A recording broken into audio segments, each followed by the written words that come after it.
Web designers, let's talk user experience.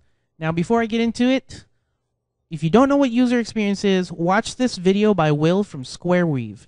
It's an intro to user experience called The User is Drunk, and it only takes 5 minutes of your time. So go ahead and watch that one, then come back to this one because this is a supplement to that video.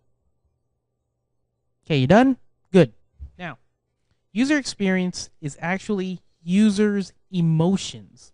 You have to realize that there is someone on the other side of that screen using the website you designed, built, developed, whatever.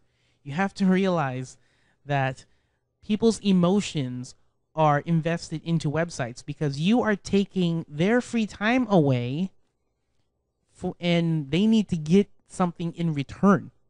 So let me give you some real life examples of this, of user experience.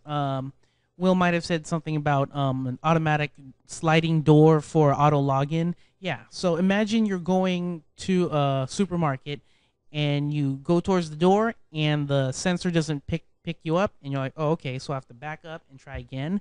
See how annoying that becomes if you have to keep trying and keep trying?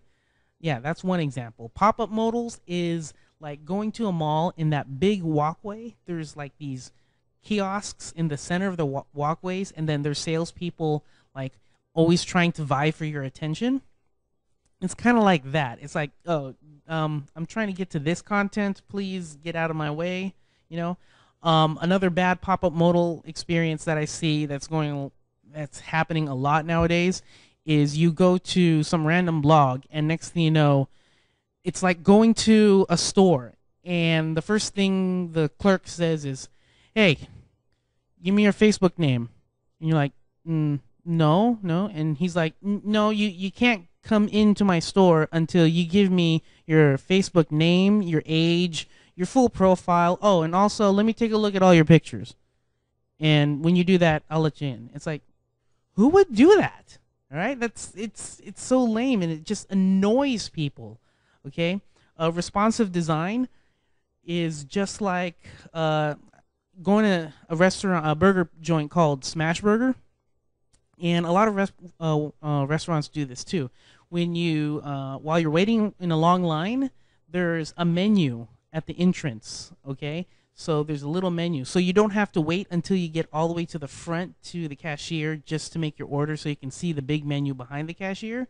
You have a menu right in front of you. So that's kind of like responsive design, because it's like, okay, the whole website is in your phone, and then you have to zoom in just to see the content. And that just presents a bad user experience, because every page you load, you have to zoom in, or you have to scroll left and right, up and down, just to find the content you want. And double tapping, yeah, it's not a good user experience. And lastly, an example of auto audio playing, like when you go to a website and then music starts playing out of nowhere and you can't find the pause or stop button.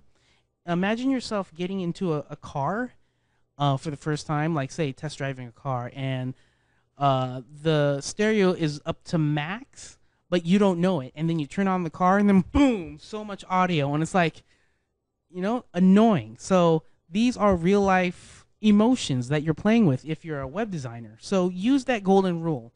One should treat others as one would like others to treat oneself.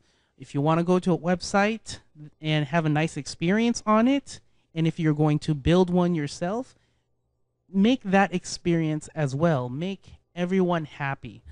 Also for user testing, bring your projects to your friends, honest friends who aren't scared to tell you, hey, this is broken, or this gives me a bad feeling or something.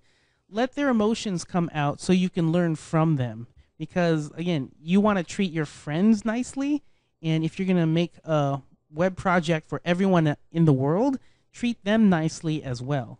So that's user experience. Remember, you are playing with people's emotions. Make them feel happy, because you want to give them that in trade for their time and their page views. Okay? All right, go out there and make the web beautiful. If you want to subscribe to my channel, there's a button somewhere. Go ahead and click it, and leave a comment if you have any, or tweet me at the Pixel Geek. All right.